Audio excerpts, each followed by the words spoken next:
All right, you're knitting a blanket. You want the area of the blanket to be 24 feet squared. That's what the result is going to be when you multiply the length times the width. We know that the length of the blanket needs to be 2 feet longer than the width. What should the dimensions be? Okay, so if we said the width is whatever the width is, right? And the length has to be equal to the width plus 2 more feet,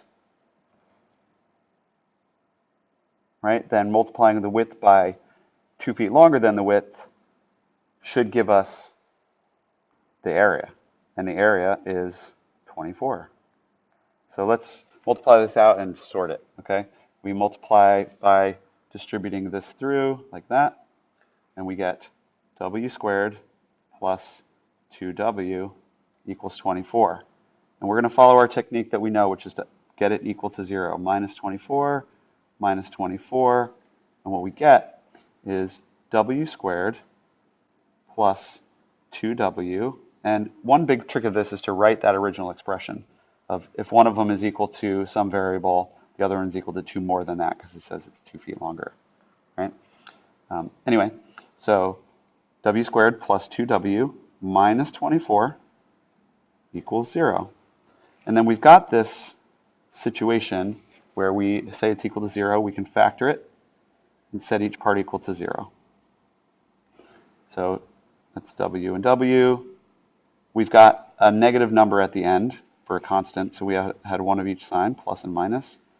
And then we say, okay, what do we get for negative 24? How do we break down negative 24? It's either 1 times negative 24, which is negative 23, or it could have been its opposite, right?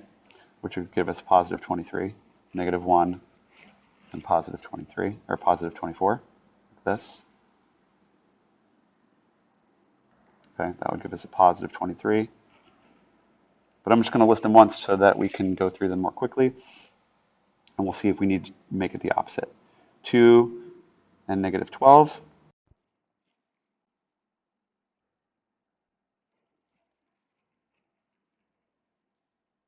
3 and negative 8.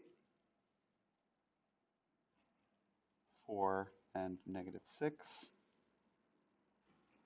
And here we go. 4 and negative 6 results in negative 2. We want a positive 2. You can see the b value there is a positive 2. So how do we adjust this so that it becomes a positive 2 instead of negative 2? We make the smaller number be the negative and the bigger number be the positive, and now there will be a positive left over. So that's our set.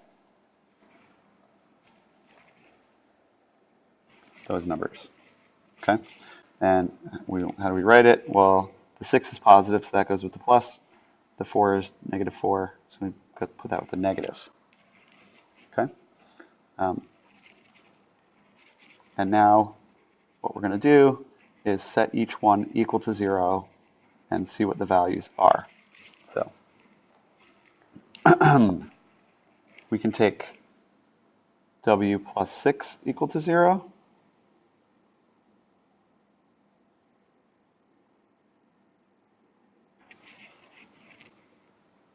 Or we can take w minus 4 equal to 0.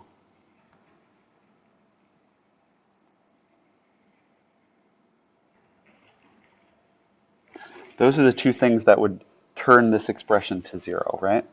Now, this is where your mathematical brain really needs to kick in and understand what it is that you're doing. What are you doing?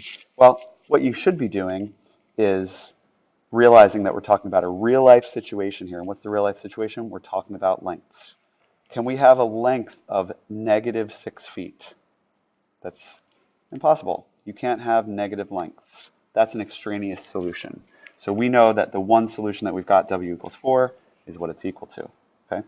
So if I made a little sketch here of our blanket, we have the width to be 4. 4 what? 4 feet.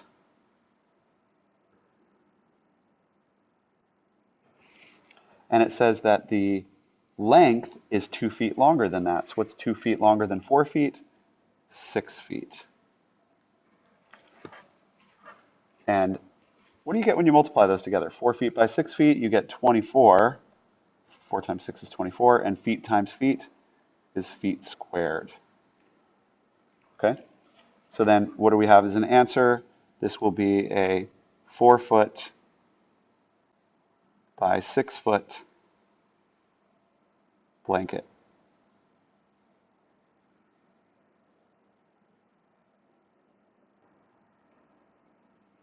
That is your answer. Okay? Yep. So pretty cool. But you really need to know what you're doing. If you don't know what you're doing, if you're not thinking about it in terms of the real life situation, you might run into problems.